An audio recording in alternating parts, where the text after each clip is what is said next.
MVP type football to get them in the playoffs with no receivers. But they go into the offseason, and I do think he will ask to be traded if there's not a change that is satisfactory to his overall outlook. But I will say what Doug said about Carson being a pro throughout this process with Jalen, I've had that verified by other parties inside that building and in that locker room. Okay, well, the Eagles are fighting to get into the playoffs. They can't lose one more time or else they'll be out. But the New England Patriots, they've already been eliminated from the postseason after their loss to the Dolphins. Here's Bill Belichick today on the future of his team and the quarterback. So, Coach, listen, I know you were just talking about not scoring a touchdown the last couple of games, and I know it's not just one person, but can a change at quarterback kind of help you guys get in the end zone?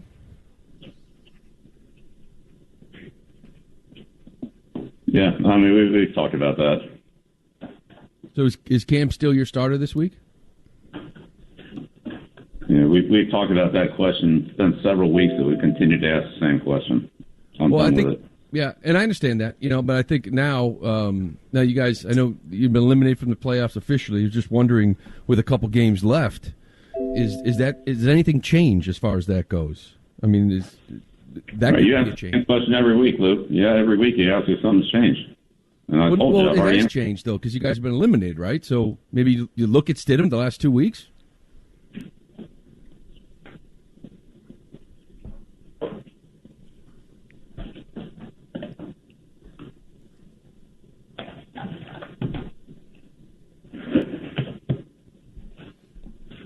Okay. Crickets. All right, so Bill doesn't want to talk, but we know you do more. What more can you tell us about the Patriots' plan for the rest of the season and beyond? Well, I think there is a question as to whether they'll go to Jarrett Stidham, but to go to Jarrett Stidham to see if they can win the next two games. Bill Belichick is not going in there to try and see what they've got going forward in 2021. He's going to try and win this game against the Buffalo Bills next Monday night. I think it's on ESPN. Monday night, we got it. But at the same time, Cam Newton, who's on a one-year contract, I talked to a GM today who said he looks like he's damaged goods again. And he meant physically. We haven't heard anything physically. We know he went through COVID. The Patriots had won 4 of 5 before the last 2 games, and we thought, oh, watch out, here come the Patriots. But Cam hasn't played well. He's acknowledged that. And I think there's a big picture thought here that they will be looking beyond Cam Newton for 2021. But Bill Belichick's not going to answer that question either, Ashley. I will say this. He's facing a division going forward with great stability in Buffalo with a franchise quarterback, and probably the same thing going down with the Miami Dolphins in the division, which I don't think they've ever really experienced for 2 decades. Yeah, this is an unknown feeling, certainly. That loss not only eliminated the Patriots from the playoffs, it means the team will have their first losing season since 2000. That's when Bill Belichick had his first year with the team. Mort, thank you so much for your time. Hall of Fame linebacker Kevin Greene, considered one of the fiercest pass rushers in NFL history, died today, his family confirmed.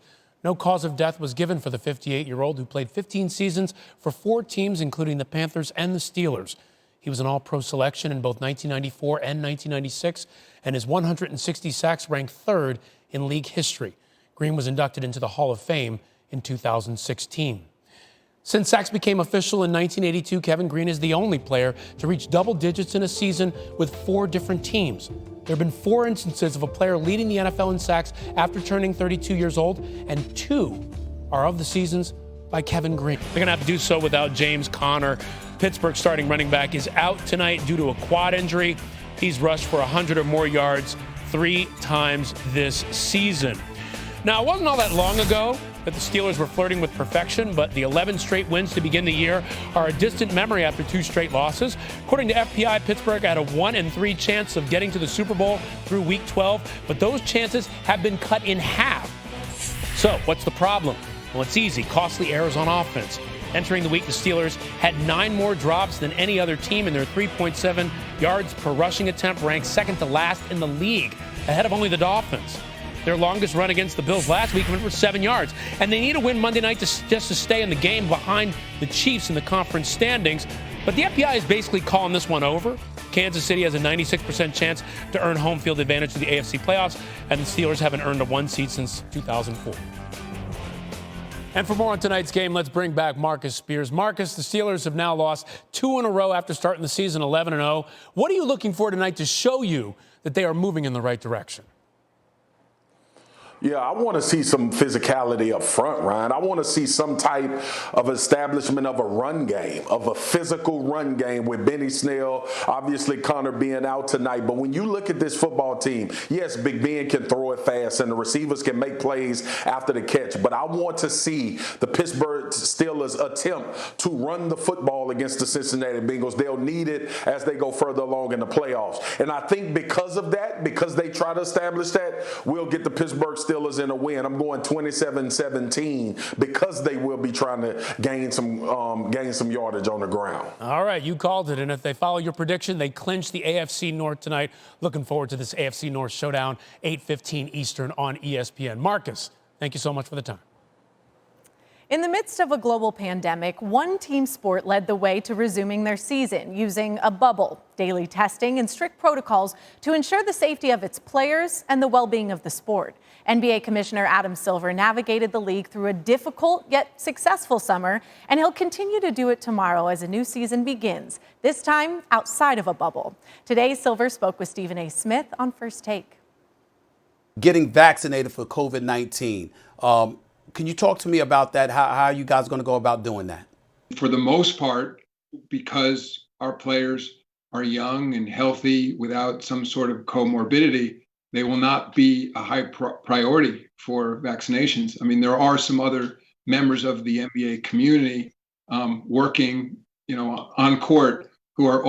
But it only stands to reason. We've got a Super Bowl champion with the race to the Super Bowl narrowing a little bit. Chris Canty is with us this morning for the next 4 hours. Good morning. Great to see you. Good to see you, Zoo. How you doing? I'm doing great. First things first, I'm doing great, but not nearly as great as the Cleveland Browns. Kevin Stefanski right up there for Coach of the Year. Let's just hear from Kevin Stefanski on the resurgent play of his quarterback, Baker Mayfield. Yeah, I thought Baker was outstanding tonight. He was dialed in. It's really what I expect from him. It's what he expects from himself. It's how he practices. But I really thought he was sharp. Let's lay it on the line here. They haven't exactly clinched a playoff berth just yet. They could get there next week. They'll be playing at the Jets, second team to have that Giants-Jets double dip on the road. The Niners did it earlier this season. So if the Browns can win and get some help by losses from 3 other teams who they're chasing at this particular point or are chasing them, then you're in a situation where they'll snap the NFL's longest playoff drought, which goes back to 2002. It appears as though it's only a matter of time until that happens. The biggest reason the Browns are in position to make the playoffs for the first time in almost 20 years is what? I think it's the marriage between the run game and the pass game. And Kevin Stefanski has done a good job of figuring out what Baker Mayfield is good at and what he's not, and trying to put him in situations that accentuate his strengths. You look at what they did last night, being able to stay with the run game just enough to provide that balance and the threat that makes play action effective. Only 3.2 yards per carry between Kareem Hunt and Nick Chubb. But in those 22 attempts, you keep those linebackers honest, you keep those guys coming downhill, and then you're able to find those voids between the second and third levels of the defense. And Baker Mayfield was surgical last night, only 5 incompletions. And you got to give some love to his offensive line, too, because they kept him clean. Even with Hubbard going out, they still provided clean pockets for him. Only 1 quarterback hit in 37 dropbacks. So that's impressive that the offensive line could keep him that clean. But I think Baker Mayfield's understanding of what Kevin Stefanski wants to do and Kevin Stefanski's understanding of what his quarterback strengths are, that's what's leading the charge for this late season surge for the Browns. They had 2 95-yard scoring drives, including when one was capped, Jarvis Landry turning around, popping up a 1, popping up a 3 to pay homage to Odell Beckham Jr. You saw that? Isaac Yadam for the Giants didn't like that too much. But, I mean, the Giants were shorthanded on the back end. They didn't have James Bradbury. So you knew that their defense would struggle, especially in pass coverage. What I was a little bit surprised was with the complexion of the game, because I thought that their head coach, Joe Judge, did some things to put even more pressure on a defense that was trying to support an offense offense with a backup quarterback. Indeed. And Joe Judge did say, I don't regret any of the aggressive play calling that was made. He definitely seems like a guy that doesn't have a lot of regrets. He just does what he wants to do and moves forward. From the Browns standpoint, Jay is our resident Giant fan, but he actually said all week long last week on the program that even though he's a ride or die Giants fan, that this is a bigger game for the Browns. It certainly turned out to be a bigger game considering where their aspirations are vis-a-vis the Giants. But Jay also said, and I was taken a little aback by that, as was Keyshawn, that he really believes the Browns can, ready for this, win the Super Bowl. Ooh. Win the Super Bowl. We've got all these things about snapping the playoff drought, getting to the 10-win mark for the first time since 2007. They haven't won the division in 28 years. That's also the longest drought. I mean, that was the AFC Central. It wasn't even called the North back then. I think the Steelers win tonight. They sort of pretty much put it out of reach on ESPN against the Bengals. Super Bowl, though, is that a little too much? I was a little bit taken aback by that. Jay's putting a little too much on that one. Sometimes you have that overreaction Monday, but you're talking about a Browns defense that prior to this game gave up over 80 points in the 2 games that they played. So I think it's a little too early for Super Bowl talk, but it's definitely reasonable to expect this team to get into the postseason and potentially win a postseason game, which is a huge step for the Cleveland Browns program, for their new general manager, Andrew Berry, and their new head coach, and Kevin Stefanski. It's amazing. Baker's 25, Garrett's 24, Andrew Berry, the GM, is 33, the head coach, Kevin Stefanski, is 38.